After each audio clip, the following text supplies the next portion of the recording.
Coming to the stage, this man is a really good friend of mine. He runs the Roast Battle Cleveland. Give it up for Chris Paugh.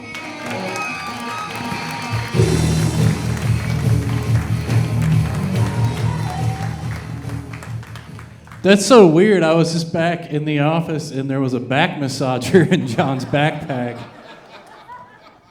Some things never change.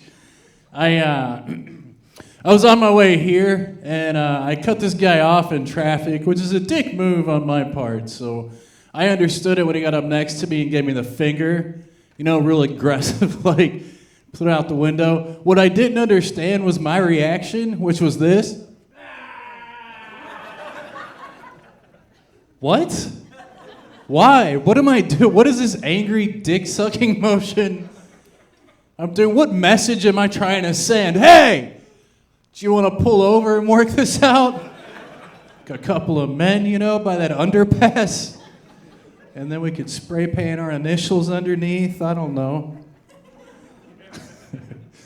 But I realized when he put his finger on, I think it's fucked up that we have a very clear hand gesture for fuck you. You know, you do this anywhere to anybody, they know you don't mean them well. But none of these fingers means, hey man, I'm sorry, that was my fault. I'm a dick. I think this should be it. This should be the I'm sorry hand symbol. I'm sorry. I'm so sorry. I'm so fucking sorry. I'm sorry all over my face and neck. I think it's and I was getting off of the freeway and I saw a homeless guy holding up the sign we've all seen a million times. It said we'll work for food. But for the first time ever, I was like, yeah, man, me too. That's how we all get food. That's what we're all doing here. We're just working for food. I don't know if you're begging or just explaining life. It's weird. I think it sucks that we don't have enough food for everyone. It grows right out of the ground. This planet is 30% the ground. The other 70's the water, which is where we put all the old plastic and the airplanes we can't find. That's what that's for. If anybody's here from Malaysia, I'm sorry. I didn't mean to upset you. I grew up down south. I grew up in Georgia. I lived in a small town. It was a weird town. My bus driver's name was Mr. Pickle. And I went to church, and I swear to you guys, the pastor's name was Mr. Christian. It was like living in a goddamn Lego town. But like if Lego made a meth lab playset. Like the town that I lived in, they caught somebody running one of those mobile meth labs in the back of the local Walmart. That's how bad it was. Yeah, that's what I said. Yeah, look at this Walmart trying to drive all the moms and pops meth labs out of town, flooding the neighborhood with their corporate meth. It's supposed to be artisanal and made by people that love it, have a passion for it. Mr. Christian taught me about poor people. I learned about poor people in church. He did his sermon one time, Mr. Christian, and he, at the end of it, he goes, so we're going to have all the kids, bring all the groceries we've brought in here today and load it up in the van and bring it to this less fortunate family. And then all of us kids got in the van and we drove to my house. And that was the first time I realized we were poor. I was like, oh shit, I thought we were the same amount of fortunate as everyone else. I didn't know. I thought everybody ate creamed corn 5 times a week. This is crazy. Church was weird because they would say, they had a lot of weird things they would say. My favorite thing was when they would go, God made the world with Adam and Eve, not Adam and Steve. Because I like it when hate rhymes. I think it's funny. If you're going to be a bag of dicks, be poetic about it. I also like it because I think it alludes to the intelligent design theory, right? The theory that the human body is so amazing and so complex, an intelligent, godlike being made it exactly the way it is on purpose, right? I think it's a beautiful idea. I think it's kind of weird that the same people that came up with the phrase "God hates fags" for their website. I think that's weird. So if you think about it, he hates them so much that when he was designing these bodies, he put the male G-spot somewhere between 5 to 8 inches inside of the asshole. And then he was making dicks. And he's like, you know what?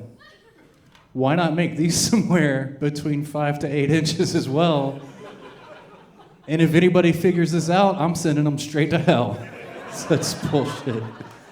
It's crazy. I mean, it sounds like an intelligent design to me if you're trying to design a bunch of fags. I don't know what God was doing that day, but he nailed it.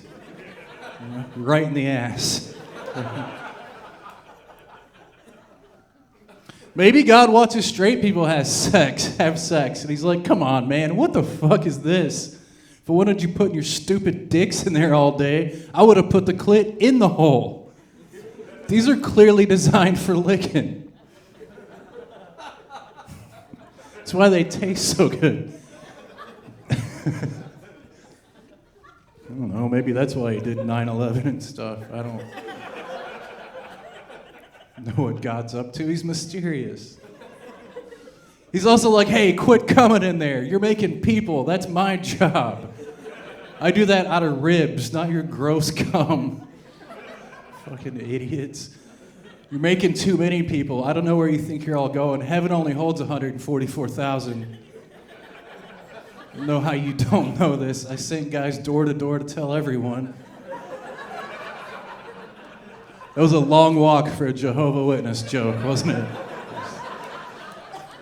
Took forever to get there. I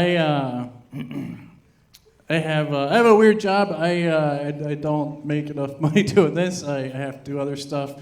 And one of those things is I pick up bodies for funeral homes, which is weird. Yeah, it's not a hobby. They pay me to do it.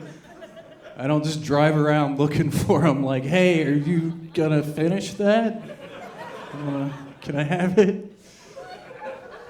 I get paid for it. I like it. It's a rewarding job. I get to be kind to people on the worst day of their life.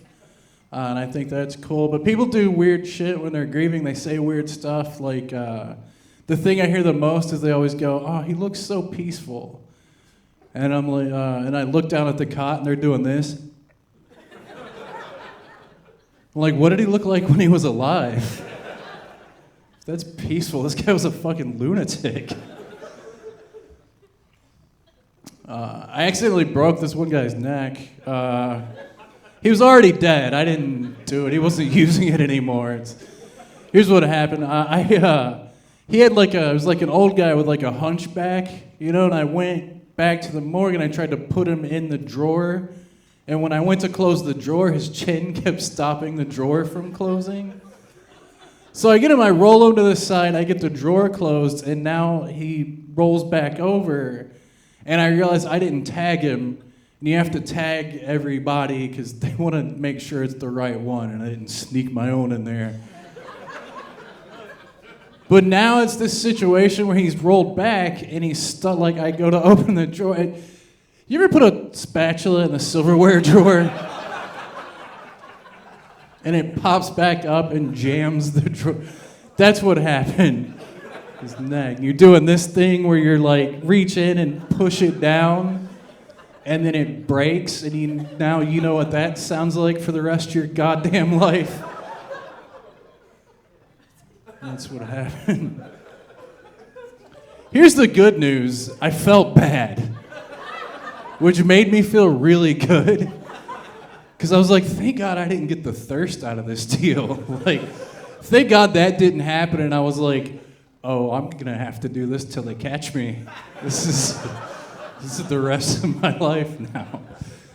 Thank you, guys. That's my time.